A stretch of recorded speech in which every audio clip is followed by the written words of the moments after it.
L'Institut national de la statistique INS en sigle a procédé au lancement de l'enquête sur les conditions de vie des ménages, dénommée SVM RDC 2024, dans la province du Tanganyika. C'est lundi 22 juillet 2024, dans l'une des salles de la ville, devant plusieurs autorités, dont les bourgmestres des communes, les chefs des quartiers et autres. Ce lancement se déroulait sous la surveillance d'une équipe composée de 3 superviseurs nationaux venus de Kinshasa, dont Mboula William, Aimé Poukour et Padiki Kitutombele. Dans sa prise de parole, Aimé Poukour a commencé par remercier les hôtes pour leur participation et également expliquer l'importance de cette enquête qui sera menée par les enquêteurs qui, à leur tour, seront formés pour mener cette opération dans l'ensemble des territoires qui composent la province du Tanganyika. L'INS dépend du ministère du Plan. Dans notre tutelle, c'est le ministère du Plan. Là, nous sommes venus dans le cadre de cette enquête SVM. SVM, c'est une enquête nationale. Le but de l'étude, c'est de fournir les informations sur les conditions de vie des ménages. L'INS avait lancé, ça fait quelques mois, un concours, un recrutement. Le recrutement s'est fait en ligne. Alors il y a des gens qui ont postulé et qui ont été retenus. Comme dans toutes les provinces, la province du Tanganyika, il y a des enquêteurs qui attendent d'être formés. À l'issue de cette formation, ils seront lancés sur terrain sur l'ensemble de toute la province.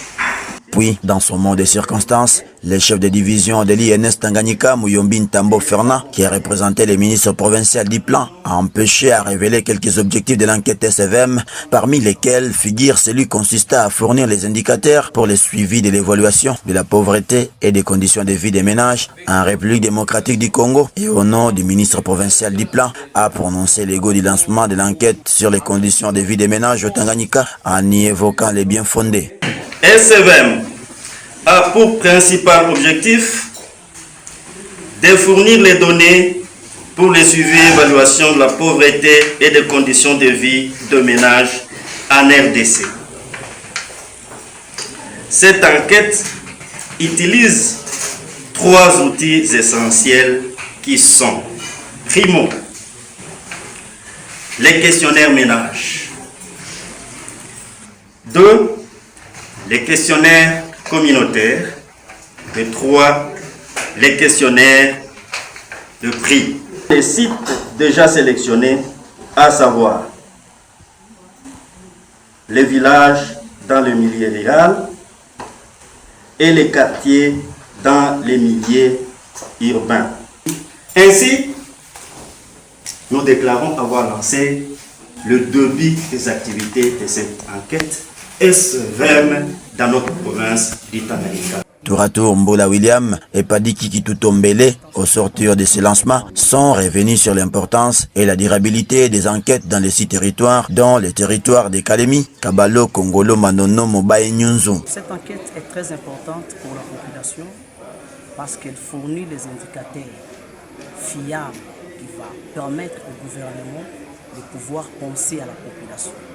Vous savez, le gouvernement est à Kinshasa, les autorités sont à Kinshasa. C'est difficile pour eux de comprendre tout ce qui se passe, par exemple à Nyunzu, à Kabalo, à Manono. Et c'est cette enquête qui va permettre à ce que les gouvernements puissent élaborer de meilleurs projets de développement, que ce soit les routes, les écoles et toutes les autres partie de la vie de la population. Donc pour la journée d'aujourd'hui, c'était le lancement des activités de l'enquête. Nous avons commencé par lancer les activités et demain il y aura la formation des enquêteurs. On avait déjà recruté les enquêteurs, c'était à partir de Kinshasa. Nous sommes venus pour le former afin de descendre sur le terrain pour récolter Et il s'est tout de même de signaler que cette enquête de l'Institut national de la statistique rentre dans le cadre de sa mission consistant à collecter les données essentielles pour l'élaboration des politiques sociales et économiques du pays.